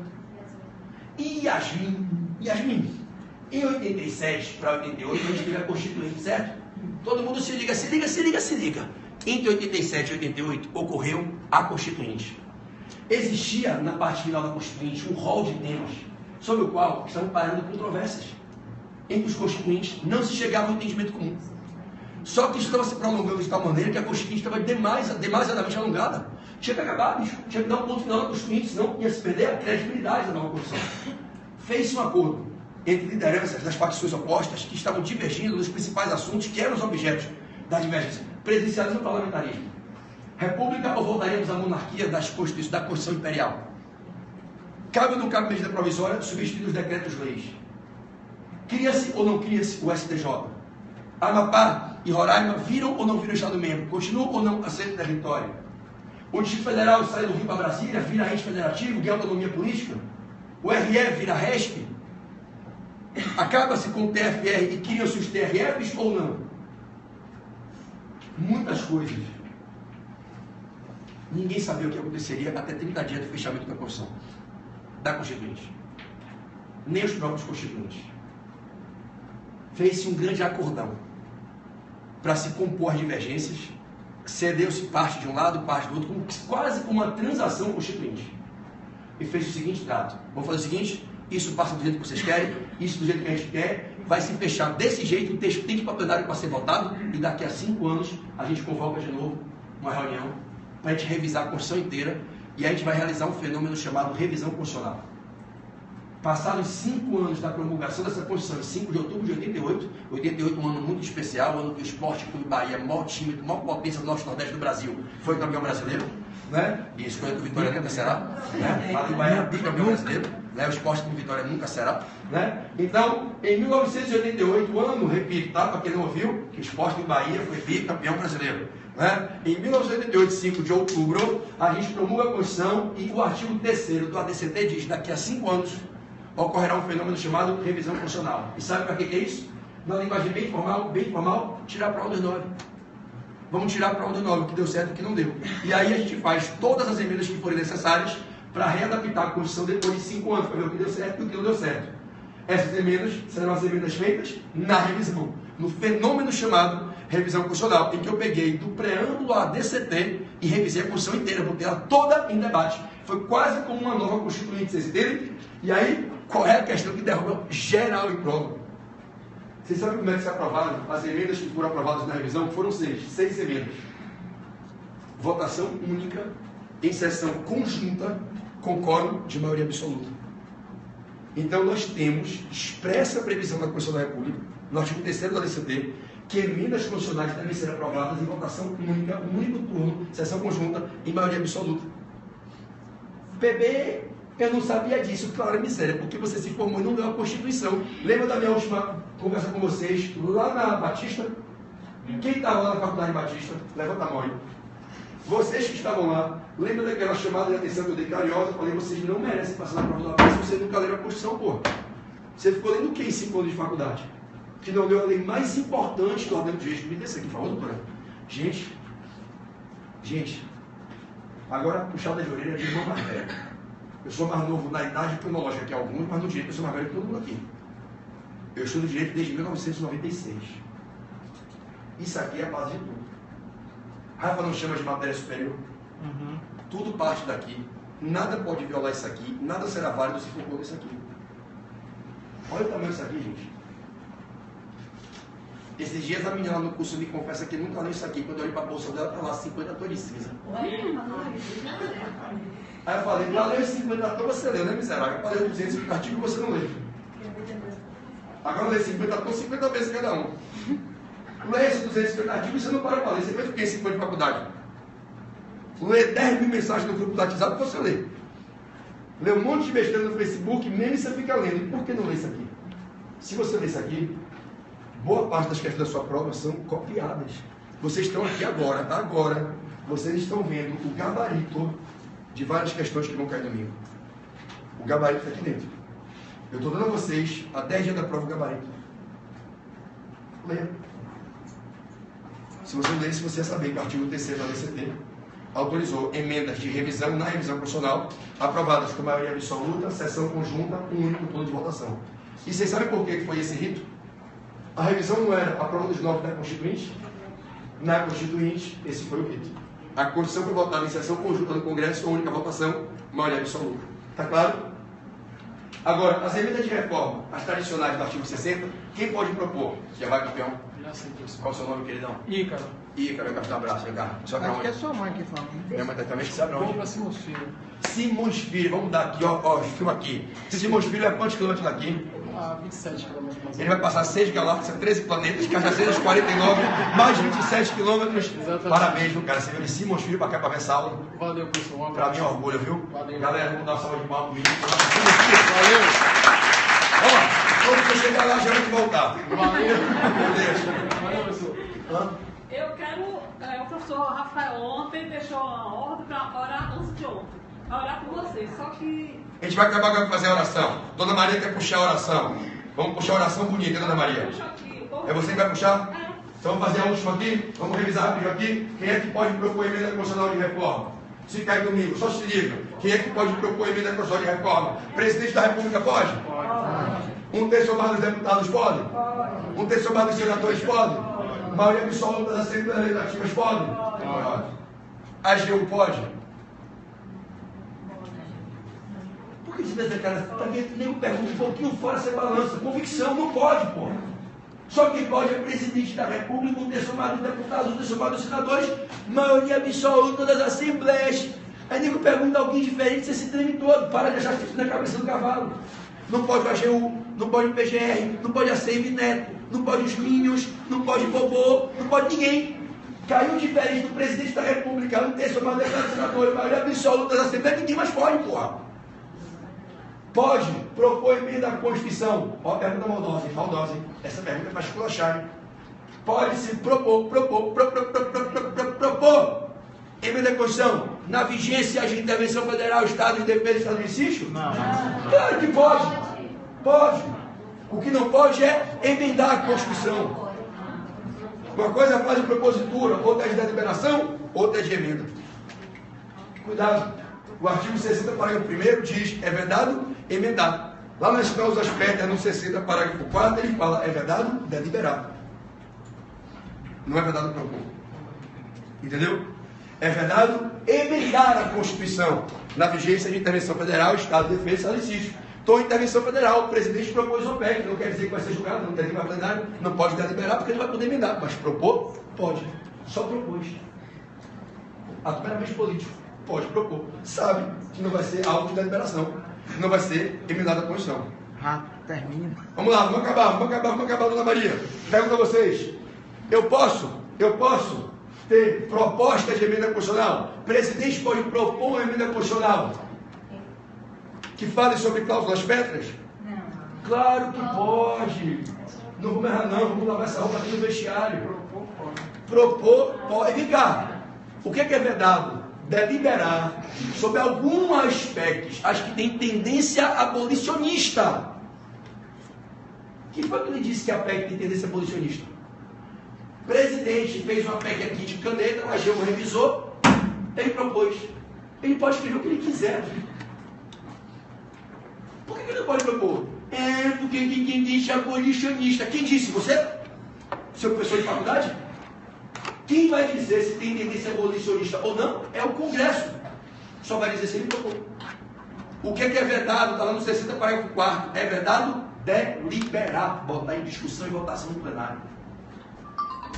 Agora, chegou uma PEC lá no Congresso, a PEC versa sobre direitos fundamentais, versa sobre forma federativa, sobre separação de poderes, voto direto, secreto, primeira dimensão. A PEC chegou, os caras podem deliberar? Depende. Só não poderá deliberar se ela tiver tendência abolicionista, filho. Os caras podem entender que essa PEC reforça direitos fundamentais, melhora o federalismo.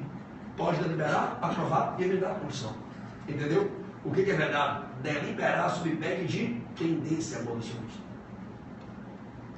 Tá claro? Para fechar. Se a PEC for rejeitada, recusada, ela pode ser reeditada no mesmo ano?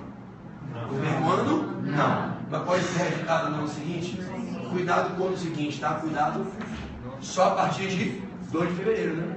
Ela pode ser reeditada na sessão legislativa e não no exercício financeiro seguinte. 1º de janeiro é exercício financeiro, é ano do executivo. Ano legislativo é 2 de fevereiro. Regra 2 de fevereiro. Ok? Eu posso reeditar a medida provisória e PEC na sessão legislativa no ano seguinte. Não há sessão legislativa antes de 2 de fevereiro, salvo se fosse convocada uma sessão extraordinária. Não sendo convocada extraordinária, não tem sessão legislativa em janeiro. Estamos juntos? No ano seguinte, para a sessão legislativa.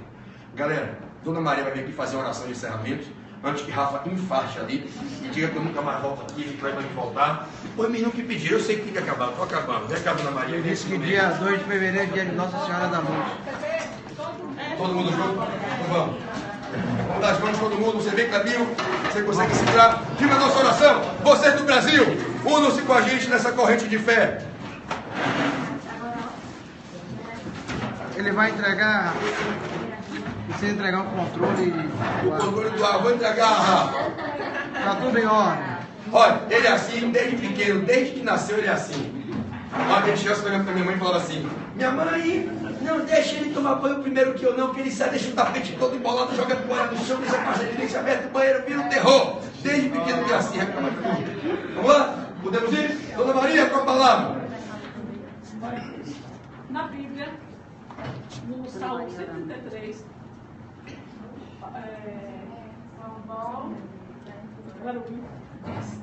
ó, quão bom e quão suave é que os irmãos vivem união. Eu tenho certeza que Papai do Céu está feliz com a sua união com o seu irmão. Eu tenho certeza que Rafa orou muito para que isso acontecesse. E Deus tem se alegrado. E digo mais, seu sucesso e o seu irmão estava dependendo dessa união. Se você crê, Jesus, nós te agradecemos, meu Senhor, por esse momento, Pai. Senhor, toma a vida professor Rafael Barreto em tuas mãos. Pai, tu conheces essa vida por dentro e por fora. Meu Senhor, essa maratona, Jesus, Pai, que ele tem enfrentado, Senhor, abençoa a vida dele, material, espiritual. Pai, a vida física, meu Senhor, repreende todas as enfermidades, meu Deus. Pai, sabemos que tudo que ele faz é de coração aberto, Senhor. A muitos ele tem ajudado, Pai. Continua abençoando o teu filho. Nós não temos condições de agradecer, mas tu podes, Senhor, retribuir tudo que ele tem feito pelos alunos. Pai, toma cada vida aqui em tuas mãos, abençoa. Está se aproximando a semana da prova, Senhor. Que tu possa trabalhar em nossas mentes, que o que aprendemos aqui possa estar lá no fundo da nossa mente. Pai, abençoa também o nosso emocional. Visita nesta hora, Pai, dá tranquilidade, porque tem sido bicho-papão na hora da prova, Senhor. Muito obrigada por este momento. Eu estou muito feliz, Senhor, e creio que aqui os colegas também. Abençoa também a aula de amanhã. Pena que eu não vou poder estar presente, mas tu sabe todas as coisas. E nos leve em paz, Senhor, para os nossos lares. E orando a oração que nos deixaste. Pai nosso que estás nos céus, santificado seja o vosso nome. Venha a nós o vosso reino. Seja feita a vossa vontade, assim na terra como nos céus. O pão nosso de cada dia nos dai hoje. Perdoai as nossas ofensas, assim como nós perdoamos a quem nos tem ofendido. Não nos deixeis cair em tentação, mas livrai-nos do mal. Amém. Ave Maria, cheia de graça, o Senhor é convosco. Bendita sois vós entre as mulheres, bendito é o fruto do vosso ventre, Jesus. Santa Maria, Mãe de Deus, rogai por nós, pecadores, agora e na hora de nossa morte. Amém. Dá com foco, força e fé!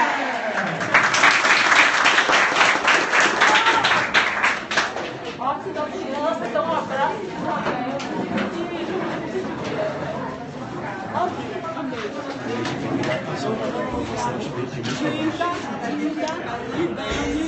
Mande um beijo para elas aqui, ó. Mande aqui. Dida e Dani, amo você. Beijo. Você fala para eles que você está no curso de exame de ordem. Eu estou no corte, sim. Professor, obrigado, viu? Mais uma vez, valeu muito. Muito obrigado mesmo. Vocês são muito amados. Muita força, viu? Eu desejo muita força, viu?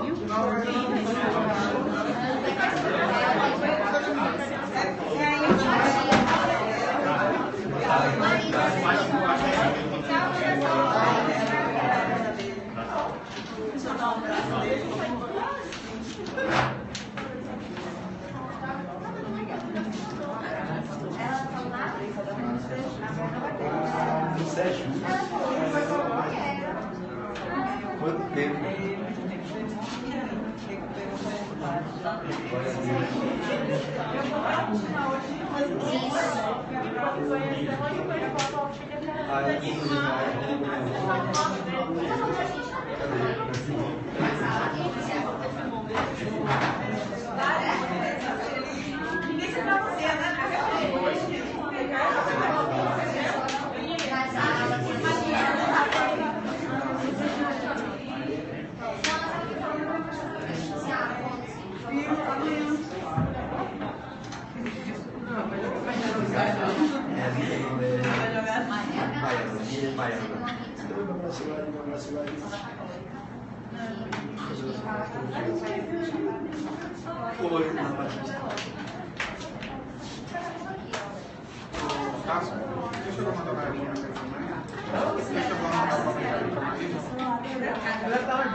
O bebê tá aqui.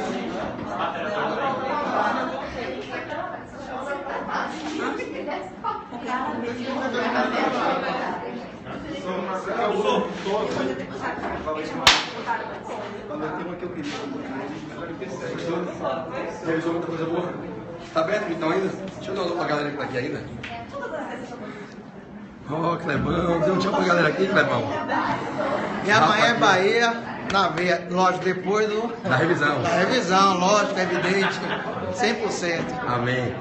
Valeu, galera. Tchau pra galera aqui, o pessoal da Bahia aqui na moto. Amanhã vocês vão estar no Otton lá amanhã? Com certeza. Todo mundo lá amanhã? Vocês de Salvador, da Bahia que estão aí, todo mundo aqui amanhã no Otton, hein? Revisão vai bombar. E a galera que estiver aí na live, ó. Eu falo aqui no Otton, 8 horas da manhã, eu falo de 8 às 9.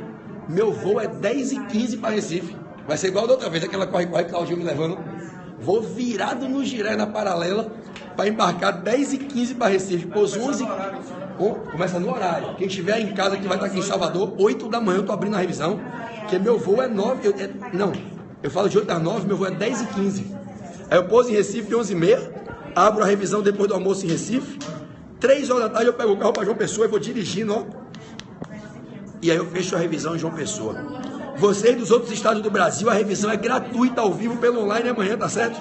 É gratuita, online, gratuita amanhã pelo site do portal, lá do Rio de Janeiro, lotado no Rio de Janeiro, esgotaram as inscrições. A gente vai transmitir ao vivo e eu que não vou estar no Rio, gravei ontem a minha revisão para passar. Então eu apareço no telão e eu gravei 30 minutos de tributário e 40 de constitucional. Não deixe de assistir. Ó que lindo isso aqui, ó. Chegar aqui na casa do Senhor. Vocês sabiam, talvez vocês não saibam disso.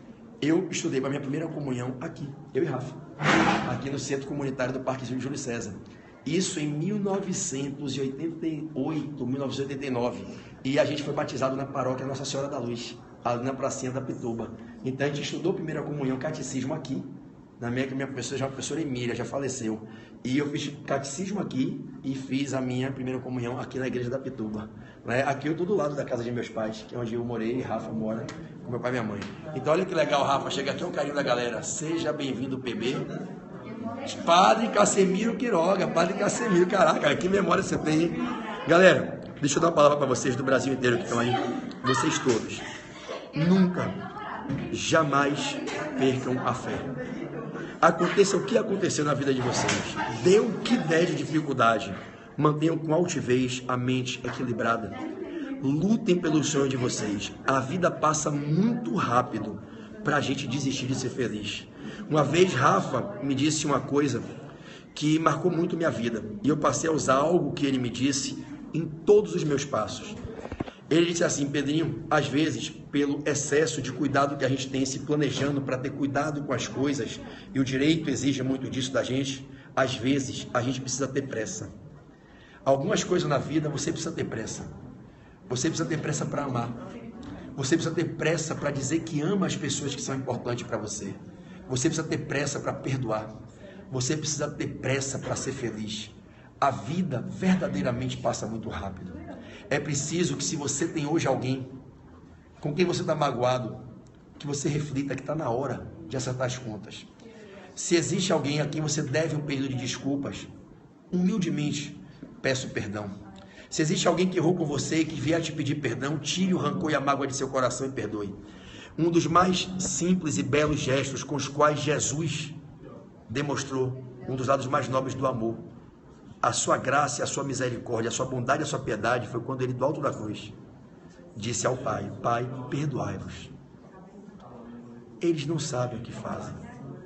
Ali, a lição que nos é passada é a de que o perdão é uma das mais belas formas de amar, de conjugar o verbo amar e vivenciar e sentir o amor. Lutem pelos sonhos de vocês. Amem mais. Se deixem ser amados. Está faltando amabilidade no mundo. Ame o próximo. Mas não é só amar seu pai, sua mãe, seu marido, sua esposa, seus filhos. Amar a Deus. Amar a Deus é amar a todos. Porque quando Deus coloca o seu filho no meio de nós, para vir pregar o amor e peregrinar, andar entre os pescadores, andar de porta em porta, de casa em casa, fundando uma ideologia que sobreviveu mais de 2000 anos, o que ele pediu foi que a gente amasse. Amar sem olhar a quem. Amar ao próximo como a gente ama a si mesmo. Se permita amar. É muito bacana chegar aqui, ó. Há um tempão que eu não vejo essa turma aqui de Salvador. Te amamos. Aqui, nessa salinha bacaninha, simples, mas aconchegante. Uma galera guerreira. Você viu? O cara veio de Simões Filho, bicho, para assistir a aula. Né? Você vê no semblante do cara que é um moleque cansado, dentro de um dia de raça, de trabalho. E o cara estava aqui, vai chegar, sabe lá Deus que horas em casa. Né? Então, faça valer a pena. Faça a vida ter sentido. Nessa situação que a gente tem hoje aqui, nesse plano terreno, e aí, respeitando todas as teorias kardecistas e de reencarnação, com esse corpo, na família que você veio, no mundo que você habita, só tem essa vida. Ela não tem replay, ela não tem bis, ela não volta, não rebobina. Agora, daqui a pouco é ontem. A minha infância não volta mais. Meu filho está há 3 anos de concluir a infância dele. Daqui a alguns aninhos, minha filha já é uma menina adolescente, aí vira mocinha. Daqui a pouco, eu não tenho mais cabelos. Minha mãe está me olhando, dizendo, meu filho, você ainda tem cabelo. A vida passa muito rápido. É muito bacana ver meu irmão mais novo aqui na live, um dos maiores professores desse país, e ver minha mãe, que junto com meu pai educou a gente com muito amor, sempre dizendo pra gente seguir forte, com honestidade, com amor, e que vale a pena estudar. Eu agradeço, mãe, a Deus todos os dias, por você nunca ter desistido de dizer que vale a pena estudar. Você e meu pai todo dia dizendo, se vocês quiserem vencer na vida e serem meninos de sucesso, meninos bons, admirados e respeitados, estudem. E isso a gente traz de berço, e quando traz de berço, a gente precisa construir pelos ensinamentos da vida. Graças a Deus que eu recebi de berço, Rafa Barreto recebeu de berço dessa moça que está aí na live, minha mãe, né? Minha mãezinha querida e amada, né? Jair, se aproximando dos seus 70 anos de vida, com muita saúde, com muita alegria, e sempre dizendo, até hoje minha mãe estuda, dá aula, então eu digo a vocês o exemplo que eu recebi de berço, foi o estudo que mudou a minha vida. Tudo que eu tenho hoje, eu devo aos estudos. Tudo que meus pais conquistaram foi graças aos estudos. Tudo que meu irmão conquistou foi graças aos estudos. E eu digo para essa galera que está aqui, ó, esse sacaninha que me filmou aqui o tempo inteiro, ele sabe o tanto que eu amo ele. Desde o curso que ele fez comigo aqui em Salvador, em 2009 e 2010. Vitinho, que eu conheci Vitinho no primeiro semestre de faculdade? Não, antes de fazer a faculdade de Direito. Eu vou lhe falar, é verdade. Eu vou lhe falar uma frase, vem aqui pro meu lado aqui, que eu vou dar um testemunho aqui. Eu não sei se você vai lembrar disso. Você está com quantos anos hoje? 28. Você entrou lá no Sérgio em 2008? Ou 2009? Foi logo um mês que iniciou. 2007. 2007. 2007 fazem 9 anos. Você tinha 19 anos. Você está casado? Ainda não. Tem filho já? Não. 28 anos. Eu conheci esse menino com 19 anos. Ele não fazia direito. Eu não sei se você vai lembrar do que eu vou lhe falar agora. Teve uma revisão minha, um aulão meu, que lotou aquela sala lá de cima do Sejus, lotada, e a galera chorando que queria entrar. Lembra disso? Inauguração da minha segunda fase tributária. Martins, aquele pessoal, antes da turma de Dani, não tinha vaga, e nego chorando que queria comprar o curso presencial comigo. Não tinha, velho. A gente botou 190 cadeiras na sala de 150 e não tinha mais lugar. Aí você falou assim pra mim, rapaz, eu vejo a raça que você dá, me dá vontade de ser advogado. E hoje eu estou vendo você aqui no aulão para a prova da OAB, né? A faculdade já acabou? Já acabou? Já.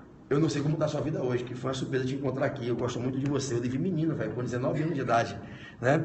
E ver você hoje aqui formado, estudando para passar na prova, vai pegar sua carteira, vai ser advogado.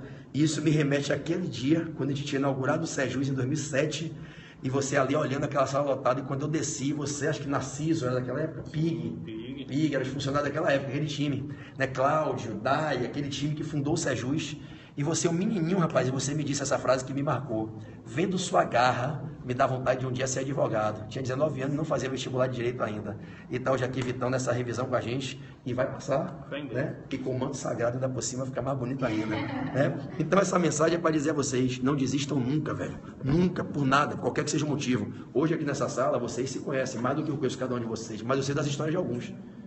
Quantas pessoas estavam aqui hoje não têm história de dificuldade? Gente, vocês é do Brasil inteiro. Esse projeto é um projeto beneficente. Aqui a gente tem algumas pessoas que participam do projeto pela amizade, indicado pelos amigos, mas o projeto começou com pessoas de público B e C aqui de Salvador. Pessoas sem grana, pessoas sem dinheiro, pessoas que não tinham dinheiro para nada. E Rafa falou, Pedrinho, uma galera humilde, esforçada, tinha muita gente que não tinha grana para porra nenhuma. E aí, bicho, essa galera hoje aqui se dedicando, raçuda, guerreira. Oi? 90% passou daquela primeira turma do Espírito Santo. Essa já é o quê? A 6ª turma. Essa é a 6ª turma. Esse projeto é todo de graça, né? A galera às vezes aqui faz algumas colaborações, né? Faz lanche, faz, né? Faz reunião, não. É tudo gratuito. Todo. Então, todo gratuito. Então, os meninos não compram da aula, né? Chuba, Bela, o menino de Martinha, Lins. Hã? Só com a presença. E aí, essa galera se reúne aqui para dar aula. Isso é vocação, isso é paixão, isso é sacerdócio, é você ensinar por amor, é você ensinar com responsabilidade social, é você entender que quando Deus lhe permite alcançar resultados fantásticos, você tem que multiplicar. Ricardo Malta, você tem que dividir, e dividindo você multiplica. Ricardinho aí, tributário, fantástico, menino de muito talento aí, que eu tô vendo aí brilhando aqui em Salvador. Quem sabe amanhã não vai estar, né, Rafa, no portal, me sucedendo em direito tributário com a gente, um menino de muito brilho, de muita garra. Então a minha mensagem para vocês que estão ao vivo é que vocês fiquem na paz do Senhor Jesus, que vocês nunca percam a fé, nunca desistam de lutar pelos objetivos de vocês. Problemas todos nós temos, eu tenho, você tem, minha mãe tem, Rafa tem, todo mundo tem. Ele teve que carregar uma cruz pesadíssima. Você acha que você não vai ter problema? Se o maior de todos teve, na sua dificuldade, na via cruz, que carregar aquela cruz ali, maior que o corpo dele, por que vocês acham que não vão carregar a cruz? Todos nós vamos carregar a cruz a vida inteira. A questão é como a gente lida com problema, dificuldade, ansiedade, é como a gente reage na adversidade. Irmão, garra. Garra. Como disse Pedrinho, tem que ter garra para a gente vencer na vida e escrever uma história de vida de sucesso. Eu acredito em vocês. Vocês que já me acompanham há mais tempo no Periscope, vocês são meus alunos do Coach Exame de Ordem, vocês que me ajudaram a fundar o Portal F3, eu acredito em vocês. Você não sabe o quanto eu agradeço a Deus todos os dias por vocês. Não fosse o amor que vocês têm comigo, com meu irmão, com o nosso trabalho, eu não sei se eu teria força para continuar. É o amor de vocês que me bota de pé. Pô, eu tava em Aracaju hoje, velho. Peguei estrada, 4 horas de estrada, cheguei aqui direto, vim para cá, nem jantei nem nada, direto. Né? E o que é que faz a gente ficar em pé e dar aula sem voz nessa raça? Rapaz, eu já me perguntei várias vezes de onde vem essa força. É Deus. É Deus que sustenta, é Deus que faz a gente ficar em pé para que a gente seja instrumento da obra dele, e a ele toda a glória, toda a honra. Honrem o que Deus está fazendo por vocês. Se vocês têm em casa agora um prato de comida para comer, se vocês têm uma cama para deitar, se vocês têm um alimento, se vocês têm agora um pouquinho de paz, agradeçam a Deus por estar dando essa bênção para vocês. E vamos lutar para fazer valer a pena e para dizer para ele que a gente com garra, com sangue nos olhos, sem mimimi, sem vitimização, sem síndrome de coitadinho, que ninguém tem saco para aguentar a pessoa que fica se colocando como coitadinha, que isso é um saco. A gente vai chegar e vai brocar nessa prova. Beleza? Estamos encerrando, Rafa. Te amo, mãe. Eu sei que você está angustiada, eu estava só esperando você vir com sua ranzinzice e mandar eu encerrar. Enquanto você não viesse, eu não ia encerrar. Galera, vamos juntar aqui para dar um tchau. Vamos juntar aqui, a galera que tá aqui. Vamos lá, vem cá, meninas. Vamos todo mundo junto aqui dar um tchau. Galerinha de Salvador, People of Bahia, né? Quando vocês aí virem pra cá, ó, aqui na Bahia, a gente tem uma musiquinha linda pra homenagear vocês, turistas, que diz assim, ó: ah, que bom você chegou, bem-vindo a Salvador, coração do Brasil, vem, você vai conhecer minha cidade de luz e prazer. Correndo atrás do Rio, vai compreender, quando é o povo abate. Tchau, Rafa, tchau, sai do chão, vai!